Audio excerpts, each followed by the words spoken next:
December 1st, 1955. On December 1st, 1955, Rosa Parks stood up. She made such a important and a dedicated response in terms of what she was looking to in terms of her life. She was somebody who I want to just recognize. December 1st, 1955, Rosa Parks stood up in many ways. She was not someone who was a very, very big person. She wasn't a tall person. She doesn't appear to be a talkative person. Everyone who's seen her and knows her and knew her and talked about it, even if you've seen pictures of her or video of her, because she just passed away in 2005, not that long ago, you know that she was a woman who was very respectable, a woman who was very soft-spoken, a woman, though, who was tired of being pushed around her whole life. And that's why she did what she did on December 1st, 1955. So I want to talk about it a little bit and just kind of acknowledge that and recognize that. So it's December 1st, 1955, and it's about 6 o'clock p.m. And Rosa Parks is on a bus. She's on a bus in Montgomery, Alabama. She's a seamstress at a local Montgomery Fair department store downtown. And so she's on a bus in Montgomery, Alabama.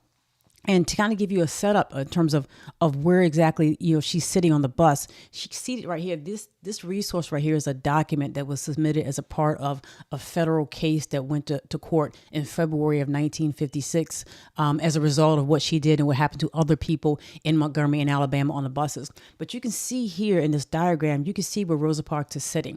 So the very top of the diagram where the X is, that's where the bus driver James Blake was. Across from him, where you see a little bit of a V, if you will, that's where the door is. And Rosa Parks is just behind this section that was dedicated for white people. So according to a Montgomery ordinance, the city of Montgomery and state law in Alabama, and the city ordinance there in Montgomery, the first 10 seats on any public bus were to be dedicated to white people. So that was the white section. The first 10 seats on any public bus were to be dedicated to white people. And then the row immediately following that is the section where black people could begin sitting. And this is such a ridiculous ordinance, a ridiculous thing to even say, but that's how it was. So Rosa Parks was sitting in the row right behind that 10-seat section. She was technically not in the white designated section, the Caucasian section, if you will. Now, when people started getting on the bus, and there were other people on the bus, so that whole row, you see, has four seats in that row. That whole row was filled. There were black people in that whole row, African Americans in that whole row, and she was sitting on the right there by the window. And so as more people started to get on the bus, more Caucasian people, more white people started to get on the bus driver got up, James Blake, and he went to the back there to that row that was just behind the white section. And he told the people in that row that they had to leave. They had to get up because more white people were getting on the bus. And he felt that he had the authority under the law in Montgomery to change that segregation line. This is just ridiculous. That segregation line said 10 seats for white people, and that was the segregation line, and everything else beyond that is black. He felt that he had the ability to move that segregation line back and probably he did. I believe he did, according to the law, and to move black people further back in the back of the bus because white people were getting on board and you had to get up. Now, Rosa Parks decided, as you know, famously, that she wasn't going to get up. She decided that she wasn't going to move, even though they had this idea, she wasn't going to get up. The other three African-American people, black people on the bus, got up. They decided, they apparently didn't want to either move, but they decided, probably because of the face of how the bus driver was facing them, the face of what happens when you're in, Montgomery, Alabama in 1955. What could happen to you. Everybody understood and knew about Emmett Till. They understood about lynching. They knew about the Ku Klux Klan. They knew about the Legal Eagles. They knew about all kinds of harassment and fire bombings of houses and people being kicked out of the houses and whole towns like Tulsa, Oklahoma. We don't know as much about that today as we should. And in the recent past, we haven't taught about that, but they understood it. And so 3 other people got up. Rosa Parks didn't. She said, I had been pushed around my entire life. And at that moment, I decided I wasn't going to be pushed around anymore. I just wasn't going to take it anymore. And so she stood up. She basically said, I'm not going to move. Why do you have the right to push me around? And the bus driver, who she had an interaction with before, basically told her, hey, you got to leave, or, you're going to be arrested, or, something violent could happen to you. He's threatening her. And she's like, I don't care. She understood. Now, she was apparently, I believe she was born in Tuskegee, Alabama. She understood what it meant to defy a segregation ordinance in Alabama. She knew, and she had seen Ku Klux Klan riding around when she was growing up as a young person in Alabama, doing their rides, seeing Ku Klux Klan men Klansmen. She lived on a small farm with her mom, and she understood the threat of violence and what that could mean as a Black person, that at any point in time somebody could come to your house and firebomb you or take you or attack your mom or kill you or do any of those types of things. She knew that. But in that moment, she said no. In that moment, she said, I'm going to stand. She had in her heart, and she remembered what had happened to Emmett Till, which had affected so many people, had in so many people's hearts. She understood the impact of the desegregation of public schools with Brown versus Board of Education. She understood what all that meant. And she said, no, whatever happens to me, if I go to jail, if I end up having my house firebombed, at that moment, she said, I'm just not going to take it anymore. And so obviously the bus driver called the police, and they were officers, May and Dixon came, and they came onto the bus and they told her, you had to leave. And she asked them, why do you think you have the right to push around me? Why do you think you have the right to push us around? And that one of the officers said to her, I don't know anything about that. All I know is that the law is the law and you have to go. And so they arrested her, and she didn't fight back. She didn't resist. She was arrested. And the rest kind of goes on from there, because we know that she was arrested and she was fingerprinted and she was briefly put into jail and incarcerated for a period of time.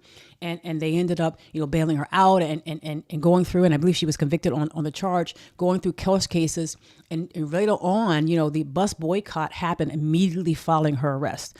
So many women, so many people, have been kicked off of buses in Montgomery, Alabama. And you obviously know that it wasn't just them. It wasn't just Rosa Parks. It wasn't just Rosa Parks in Montgomery. It wasn't just Montgomery, Alabama. I mean, you can go back and read. Frederick Douglass talked about being kicked off a train, violently kicked off the train, to the point where he was trying to hold on to the seat in front of him. His knuckles were bleeding and going bare. Harriet Tubman was violently kicked off of a train when she was riding on a train, saying that she was in the wrong section, and she sustained all types of internal injuries as a result of that. We maybe talk about that later. Ida B. Wells was removed from a train. There are so many people who were removed from public transportation, and first it was trains, and then as buses became to be buses. But Rosa Parks wasn't the first. And she probably wasn't the last, obviously, to be mistreated. But she stood it when it was her time. When it was her time to say yes to standing up, she said yes. And I think that's the call for us. When you have a period of time when you're standing in that moment, do you say yes to it? Do you say yes to God? Do you say yes to the calling in your life? Do you say yes to something that's something bigger than you? Do you say yes to something you may not even see the end of, or something that may even risk your life if it's the right thing to do? And she was a woman who I respect, because she said yes to that on that day, on December 1st, 1955. Now, another case was filed in February of 1956, on February 1st. Just a couple of days after Martin Luther King's home was bombed, and there in Montgomery, Alabama, a case was filed called Browder versus Gale. It involved women who had been on the buses in Montgomery and were mistreated and discriminated against. And essentially, it was challenging in federal courts whether or not a state statute like this was constitutional. And states have the right to pass laws that were against the Constitution, basically, that violated certain the amendments of the Constitution.